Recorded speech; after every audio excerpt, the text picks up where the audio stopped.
So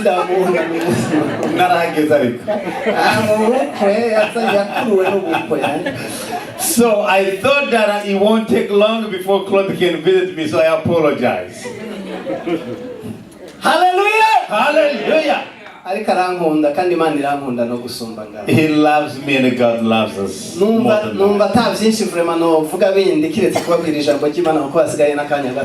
there's not many things I can share other than sharing the word of God because the time is running out. We are in desert, but God is going to create a way.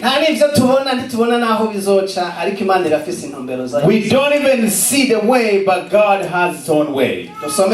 Let us read Luke chapter 1.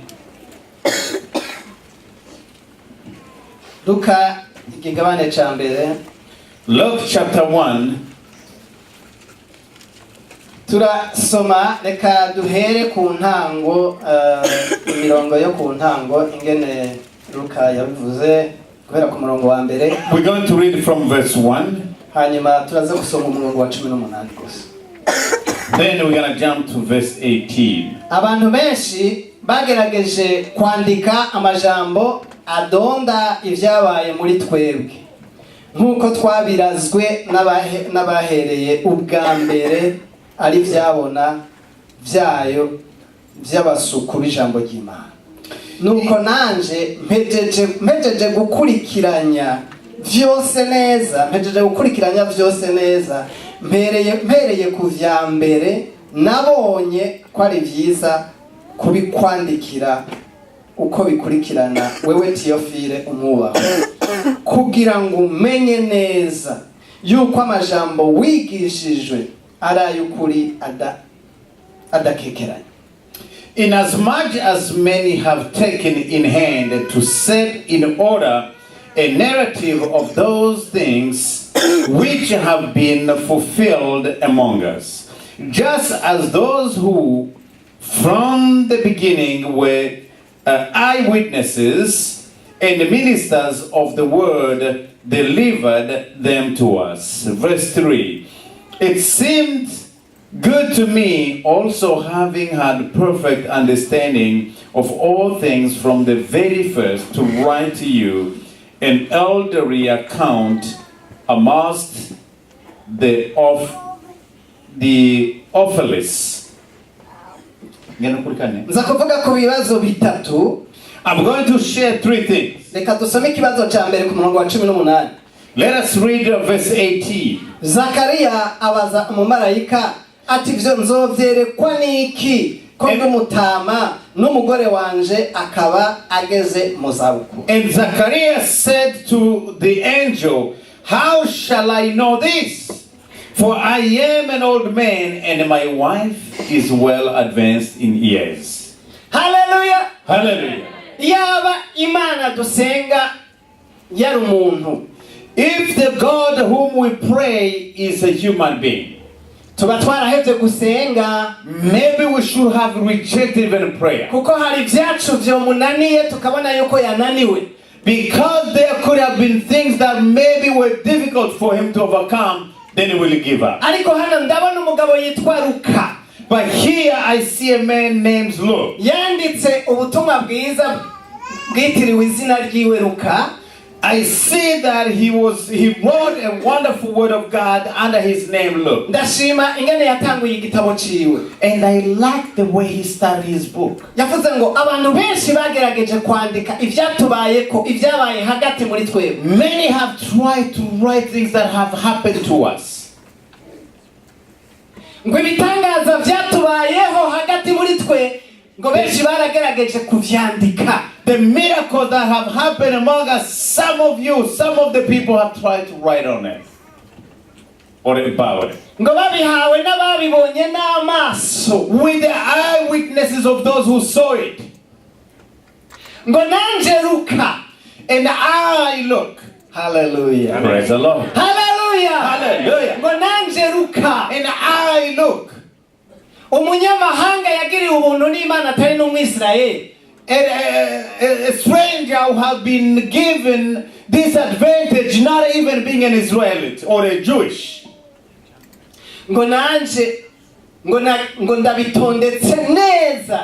And I am studying really good. Ngo nafashe umwanya wo kubitondeka neza ivyanditswe n'ivyo twumvise n'ivyo twabonye. Nk'umuhanga yari umudokiteri murabizi, ngo nafashe umwanya wo kubitondeka neza ngo nzobigushikirize wewe Theophile. So I have also tried to gather information so I can write it and then deliver to you, Theophile. Atamubwira intego rero yo kuvyandika no kubipanga neza ngo kwari kugira ngo uzomenye neza yuko amajambo wigishijwe ngo ari ay'ukuri ngo adakekeranywa. And the goal of gathering all this information is to tell him that the message you have heard or been taught is an actual and true message. Amen. Singekeranya yuko twese twigishijwe. I'm not doubting that we have been taught. Singekeranya yuko ijambo ry'Imana twama twaryumvise. I'm not doubting that we hear the word of God. Ariko rimwe na rimwe turagendana ibibazo kandi ibibazo bivuga ngo ariko Mana uriho. Sometimes we challenge ourselves to ask God, are you there? Turagendana ibibazo bivuga ngo mbega bizoca hehe. Or sometimes we wonder, how are we going to overcome them? Turagendana ibibazo bivuga ngo ibyo nzovyerekwa niki. Or how am I going to see this? Hallelujah. Hallelujah. Wewe nimba takibazo ugendana naco uri umuhigwe gusumba abandi. If you don't have any question, you are blessed more than anybody else. Ariko abantu mbona muri Bibiliya bagendanye ibibazo ariko Imana ibarengukako baramenya ko Imana ari Imana atari umuntu. But many people we see in the Bible, they have encountered many challenges, but God revealed himself as a God to them.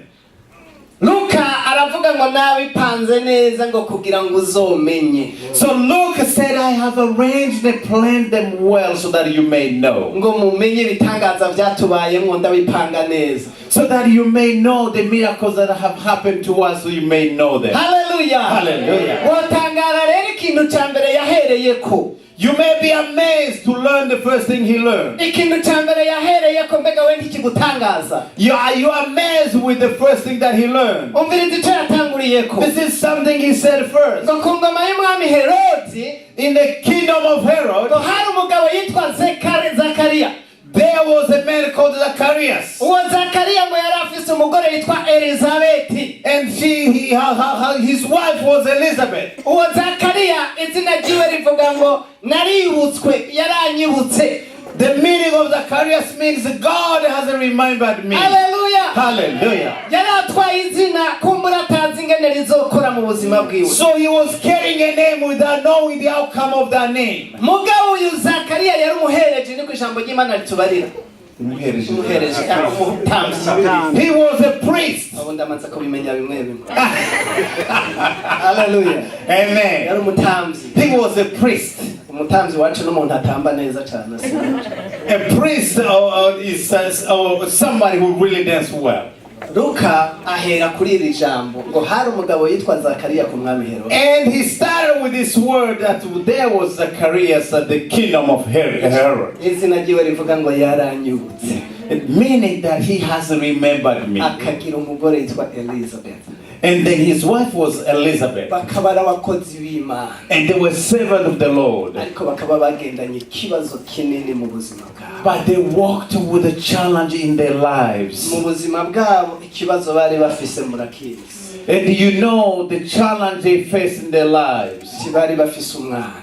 They didn't have a child. Yes, ashimwe. Hallelujah. Hallelujah. Hallelujah. Ndiyumvira kubera yari umuhereje.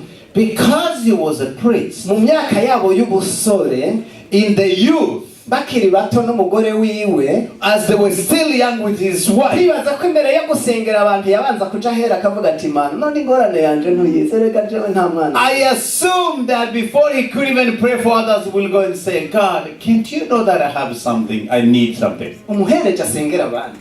A priest who is praying for others, or an intercessor who is praying for others. Without a child, even though some of those he was praying for had maybe 5. I'm sure that he may have prayed. Maybe the first year was possible.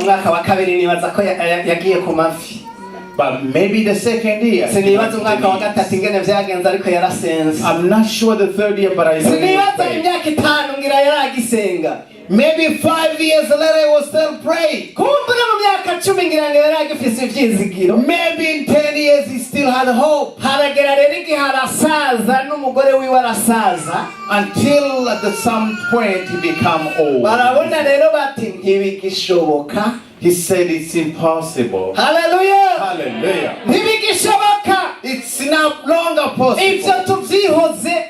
Just let it go. nibaza ko baremeshanije n'umugore wiwe. Maybe they have agreed with his wife. hari igihe kumbura yamubarira ati mugore wanje. He said maybe my wife. ati zotwibuka. Maybe God will remember us bigishoboka. when it's possible. hari igihe dusenga cyane iyo tubona ko bigishoboka. Sometimes we pray hard when we see that it's still possible. hari n'igihe ubona uti ntibigishoboka no gusenga ukamirwa warahagaye. And sometimes we give up even a prayer because you don't know that it's possible. ariko imana yacu ni imana y'ibitangaza. But our God is a God of miracles. Hallelujah. nagira ndakubarire kutazomaramara. I want to tell you that you never be disappointed. urafise ikibazo umengo ntikigira inyishu. You have an issue that you don't think you have an answer. ni imana y'ibitagira inyishu. It's a God of those that don't have an answer. iyaba yari imana y'ibifise inyishu n'ibiri imana. If it was God of only those that has answers, He would be a God. Hallelujah. Hallelujah. ukeneye amahera igihumbi amadolari igihumbi madame pastor yo guterera amajana 5. If you need 1,000, Madam Pastor will give you a 500. mukagira vandire ukavuga uti ni igihumbi kandi ndabona kirandaje ishinga ariko You said it's 1,000 and I don't know how to find the money. kandi urashobora no gusenga utariko mana nukuri je ndakeneye igihumbi c'amadolari. You can pray and say, I really need 1,000. mugabo usenga uri kuri yumvira iyindi migambo uzogira. But you pray thinking about some other options. ariko hari igihe atani yindi option atani kindi kintu ubona. But sometimes the option are dry. You don't have anywhere to go. nahonye ni imana iracakora. But God still works. iyo atakindi kintu ubona cokoreka imana yo iracakora. When you don't see other means, God still have a way. Hallelujah. Hallelujah. nukuri umumarayika b'abantu Zakariya yaribagiye n'umugore wiwe atakibirimwo. Zacharias has given up and his wife was not even longer thinking about this. umunsi umwe ngo hageze ko aja guhereza nk'uko byari umugenzo. One day as he was going to give an offering as normally or give to altar, ndabona umukozi w'imana yari afise ikibazo mugabo yari agikorera imana.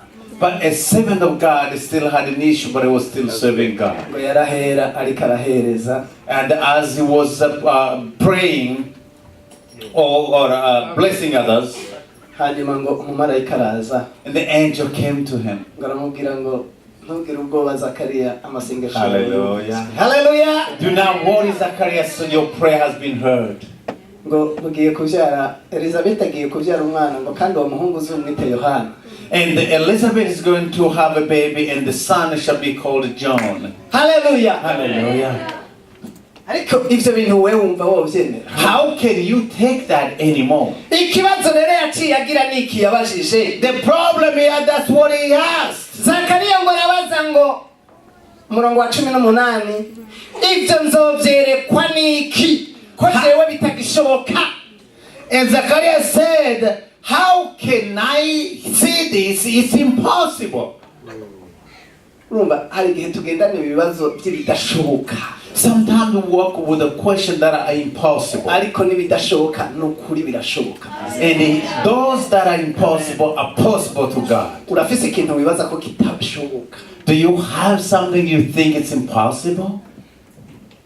niwizera If you believe, ukizera imana ukavuga uti ndazi ko n'ibidashoboka kandi ukabigenda, then you trust that the impossible will be possible to God. niho uzomenya ko imana dusenga ari imana y'ibidashoboka bigashoboka. That's when you will know that the God of the impossible is always umumarayika making yamubwiye ati possible. okay kutavyemeye rero Now the angel replied, because you don't trust wewe that, genda uceceke ndugaye akanwa gushikaho uzosubira kuvuga ari uko bibaye. so now I'm going to shut my mouth until when you believe what I said is possible. Hallelujah. Hallelujah. ni imana y'ibidashoboka bigashoboka. It's the God of the impossible to make it possible. iyaba yakora ibishoboka ngira yoba imwe muri twebwe. If he was only doing what is possible, it could be one like a human being. tugendana ibibazo We work with issues. bizocahe Where are the solutions? bizoshoboka bite How things are going to be bizogera possible? ryari How are they going to agakiza happen? kanje kazovahe Where is my salvation coming from? mbega bizocahe ko ntabona. How? I don't see. Imana ifise ibisubizo. God has answered. Haleluya. Hallelujah. Imana ifise ibisubizo. God has answered. rero hari ibibazo bitatu. There are 3 questions. uyu yabajeje ikibazo kubera yabona ko ikibazo ciwe kidashoboka. He asked a question because he thought it was impossible. hinga rero umumarayika nawe aca ahindukira nawe aje kwa Mariya.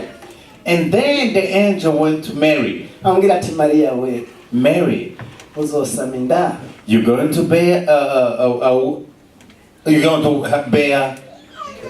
a labor. uzovyara umwana uzamwite Yesu. You're going to have a son and you shall call him Jesus. ikibazo ca Mariya cabaye ikihe? What was the answer for Mary? bizoshoboka bite? How can that be possible? jewe ko ndagira umugabo I do not even have a husband. ndacyari inkumi I'm still a virgin. bizoca hehe? Where? How? haleluya. Hallelujah. ibibazo ntibingana. The questions are not the same. ibibazo ntibingana. The questions are not the same. Mariya yari akiri inkumi Mary was still young. ariko nimwumva ko inkumi iba igifise ivyizigiro That she still have hope. kandi yari afise n'umufiyanse. And maybe he had even a fiance. sinzi igituma atiyumviriye ati kumbe marayika avuga yuko vuba vuba Yozefu azoza hanyuma. Maybe she should have thought, maybe Joseph is going to make it happen, so we're going to get engaged. ariko aravuga ati bizoshoboka bite ko ntagira umugabo. But Mary said, I do not have a husband. How is it going to be possible? bishoboka hakaba hariho abafise ibibazo bidashoboka. Maybe you have a question which you think is ariko n'abandi impossible. bari bafise ibibazo ubona nyene ko bizoshoboka mugabo nabo nyene bakifise ibibazo. I mean, you think that there's some other people have some challenge or issue that may seem possible or impossible. ariko naho nyene hariho igitangaza kuko Imana ntiyari igiye guca mu vy'abantu biyumvira. Imana yari igiye gukora igitangaza ngo umugore asame inda bitavuye ku mbuto y'umugabo. So God wanted to do a miracle to show that a woman will have a baby without having a husband. ikibazo ca gatatu The third challenge or question, tugisoma mu Bacamanza 6:11. we found that in Judges 6:11. 6 verse 21. 6:11. 6:11. Apologize.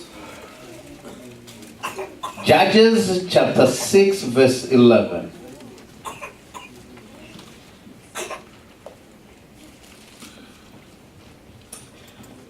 bukeye umumarayika w'uhoraho araza yicara munsi y'igiti c'umweroni cari muri Ofuru, cari ca Yowasi umwabiyezeri, kandi umuhungu wiwe Gideyoni yariko arakubitira ingano mu bwato buganirwamo vino bwimbwe mu kuzimu kugira ngo azabinyegeze Abamidiyani. nuko uhoraho umumarayika w'uhoraho aramwiyereka aramubwira ati uhoraho ari kumwe nawe ewe wa muhizi we w'inkomezi. Gideyoni aramwishura ati mugenzi namba uhoraho ari kumwe natwe ni kuki niki gituma ivyo byose bitubaho. Hallelujah. Now the angel of the Lord came and sat under the terebinth tree which was in Ophrah, which belonged to Joash the Abizrite, while his son Gideon treasured wheat in a winepress in order to hide it from the Midianites. And the angel of the Lord appeared to him and said to him, the Lord is with you, you mighty man of Valor. Gideon said to him, oh my Lord, if the Lord is with us, why then has all this happened to us? haleluya. Hallelujah. Abapasiteri tugira ibibazo. Pastors have issues. hari igihe uja kuremesha umuntu mu kibazo yabanye. Sometimes you go to wish somebody a well in his challenge to encourage someone ikibazo cyamurengeye because the issue is overwhelming to him. Pasiteri ngo ndazi icyo ugira umbarire. He said, "Oh, Pastor, I know what you're going to tell me. ndazi kugira umbwira ijambo ry'Imana ariko I know you're going to tell me a word of God. byihuse ndazi ko bitariko birakunda." Just forget about it. I know it's not going to work. ndazi kugira umpanure, ndazi kugira undemeshe. I know you're going to give me advice. I know you're going to encourage me. Hallelujah. Hallelujah. uyu musore yitwa Gideyoni. Then Gideon, bari bamaze igihe bari mu ntambara y'Abamidiyani. they were fighting with the Midianite. Imana yahaye Abamidiyani kubashwiragiza no kubirutsa. The God of Midian has told them to disperse them. Am I right? No, Imana kubera Abisirayeli baciye ku Mana. Because the God of Israel has allowed them to be dispersed. Imana yaciye batanga ku Bamidiyani. So God delivered them to the Midianites. Abamidiyani bari bagiye kubagirira nabi imyaka 7 yose. And they were going to persecute them for 7 years. Ku buryo Abisirayeli baciye bahunga, bamwe baja mu masenga, mu mabuye, mu biki barinyegeza. Until the Israelite has dispersed and scattered everywhere.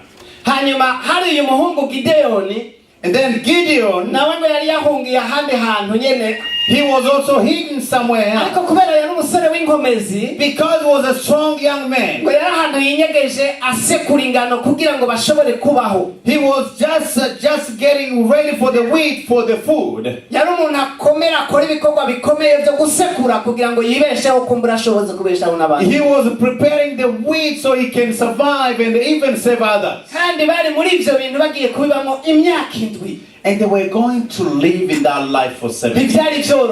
It was not easy. The time came. And then God sent the angel. The guy who's making the wheat, I know his strength.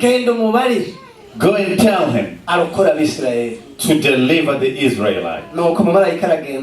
The angel went and delivered the message to Gideon. Stand up, a strong man. God is with you. And the question he has, if God is with us, why this is happening to us?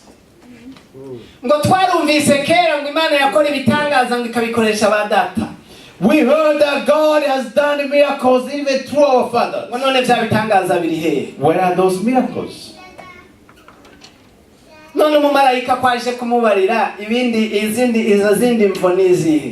If the angel is coming to tell you or to tell Gideon, why is he asking so many questions? That's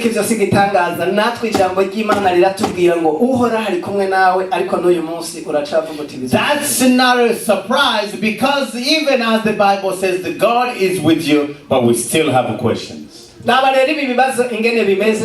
That's how now the issues come.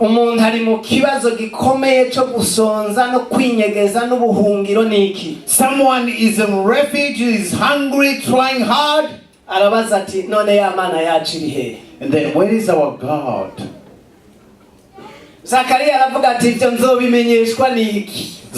said, how am I going to know this? It's no longer possible. Maria said, I'm not even married. How am I going to have a baby? I tell you the truth, we go with issues. If you want to know that people have issues, you will know when someone who speaks with God comes to you. I wish he can come to Bedford so all of you can come. All of you are going to come because you have issues. we have. ariko icyoma tukizera abantu b'Imana. But I wish we can have a faith, people of icyoma God. tukabyizeramo muri ibyo bibazo. I wish we can have a faith even through the problems. yavugishwa Whether somebody, God comes to you, atavugishwa whether you hear God's Imana voice, yarambariye. God has told me, ijambo ry'Imana ryarambariye the word of God has told me, yuko Imana ari Imana ishobora byose. God is a God who is able to do everything. uzihangana mu kibazo If you perseverance akizera Imana. and you believe in God, umviriza ingane mu marayika yabariye Zakariya mw'abantu mwe. listen how God told Zacharias, ingane mu marayika yabariye Zakariya mw'abantu mwe. how God responded to Zacharias. cempereza ngaho nyene wumve ingene yamubariye. And I'm going to stop there as you listen to how God responded. Imana umumarayika aramubwira. And then the angel said,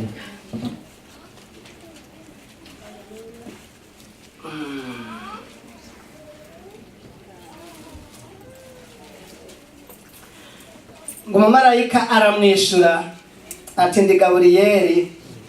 and the angel said, I'm Gabriel. umumarayika aramwishura ati ndi Gaburiyeli nama mpagaze mu nyonga z'Imana kandi natumwe kubonana nawe no kukubwira ubwo butumwa bwiza. And the angel answered and said to him, I am Gabriel, who stands in the presence of God and was sent to speak to you and bring you these glad tidings. umurongo wa 14. Verse 14. umumarayika aramubwira ngo uzonezerwa And you will have a joy uzohimbagwa and the gladness. kandi benshi bazonezerwa ukuvuka k'uwo mwana.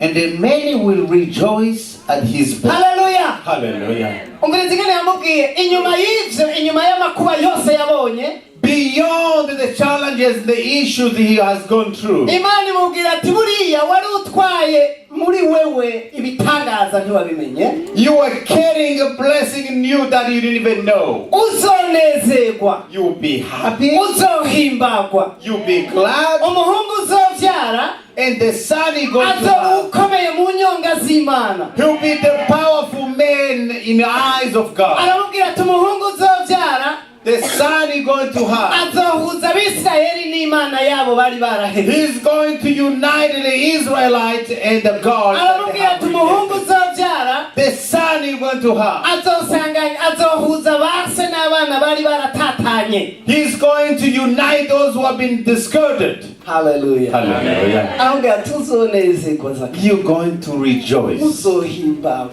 You'll be glad. uzoba umuhigwe mu bandi bantu bose, You have a blessing among many others. kuko umwana uzovyara azoba igitangaza, Because your son will be a azoba miracle. ukomeye mu nyonga z'Imana. And he'll be a powerful person in the eyes of God. icanezereye c'aba bantu babiri, The word makes me feel good about those two ico people. kiringo cose c'ayo makuba The period of the challenges, ngo bakomeje kubaha Imana.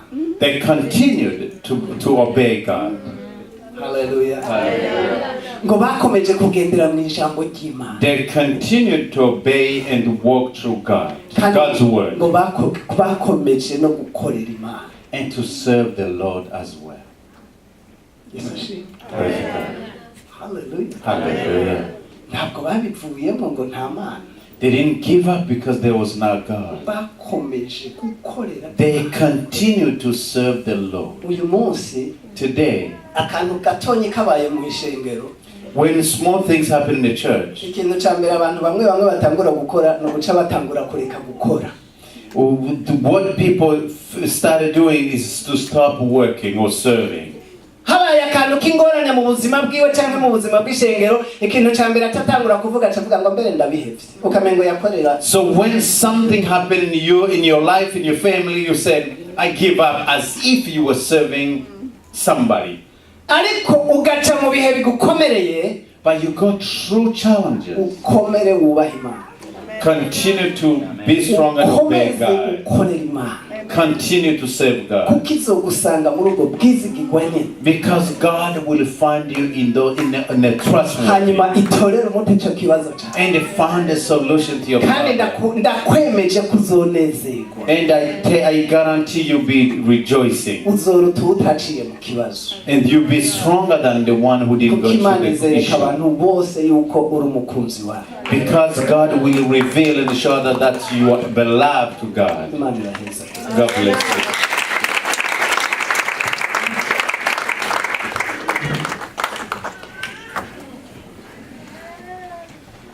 Praise the Lord Jesus. Shimwe cyane. Hari Louise, Please come forward. Pastor Etienne. Pastor Steve, come. Ministers, please come forward. Our ministers, Mose, Mama Zera. Mama Pastor,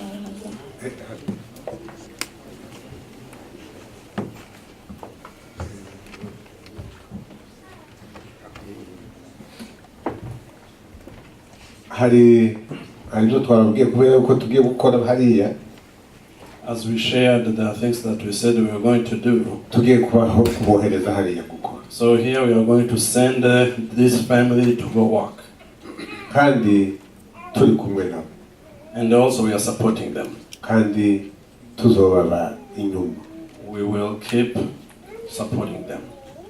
Pastor P na madame So Pastor P and his wife, hari ijambo muri Matayo 28 there is this word of God in the book of Matthew, umurongo wa chapter 28, 18 starting from verse 18, sorry 19 starting from verse 19, I'm sorry. haravuga ngo go therefore and make disciples Ijambo riravuga ngo nuko nimugende of all nations, muhindura amahanga yose, baptizing in the name of the Father mubahindure kuba abigishwa banje mubabatiza mu izina rya Data wa twese and of the Son n'iry'umwana and of the Holy Spirit, n'irya mpemu yera, teaching them mubigishe to observe kwitondera all things that I have commanded you. ibyo nabageze byose, And lo, I am with you always, nuko ndi kumwe namwe iminsi yose even to the end of the age. gushika ku muhero w'isi. Burya ntitubarungitse ngo mugende ngo nimwe mwenyine. So we are not sending you alone. Ijambo ry'Imana ryavuze ngo nzobana namwe igihe cyose. The word of God tells us that I'm going to be with you, Kandi all the batumye kwigisha and it's sending you, the word is sending you to teach ndetse no gucaha and also to rebuke, kandi ngo no kugira ngo mugire abantu benshi bakurikira Uwiteka. and also to make disciples for Jesus. Uyu munsi So today, biraboneka nkaho ari umusozi mwikoreye, it looks like a big mountain that is standing before you. ariko muri desert nababwiye ngo haba amazi azaza akagaburira abantu. So I said to you that in the desert there's water. Tugiye kubasengera no kubahesha umugisha. So we are going to pray for you and Pastor also P, bless turamukundira. you. We love you, Pastor P. Ofisi yawe iracyari hano Your office is still here, n'imirimo yawe mukora, and the work that you do. ubwo hano uzozuza nta turanagukeneye na pasiteri wa Westbrook nawe ndabizi ko agukeneye cyane. So keep coming. The doors are open, and also in Westbrook you are needed as well. Reka tubasabire Imana. So we are going to pray for you.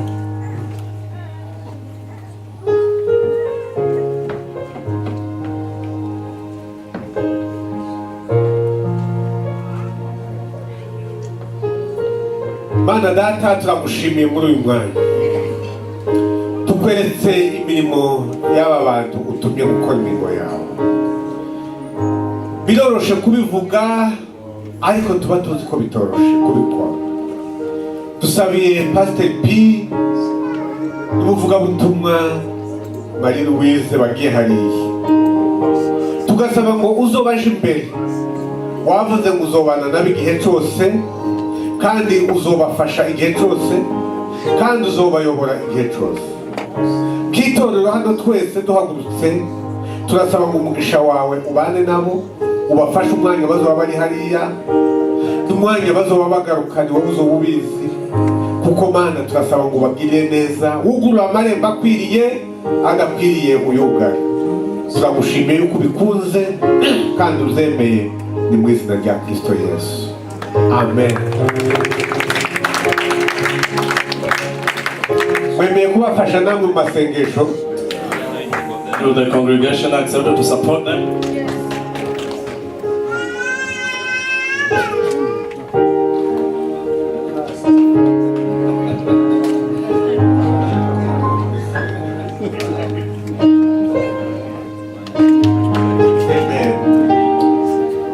Imana ibahe umugisha mwebwe abari hano.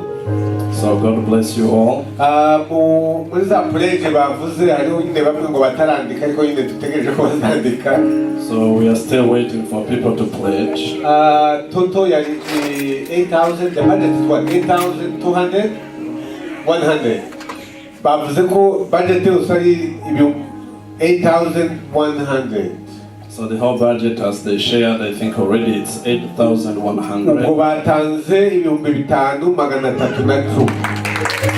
And the pledges, or if you total all the pledges, we have 5,310.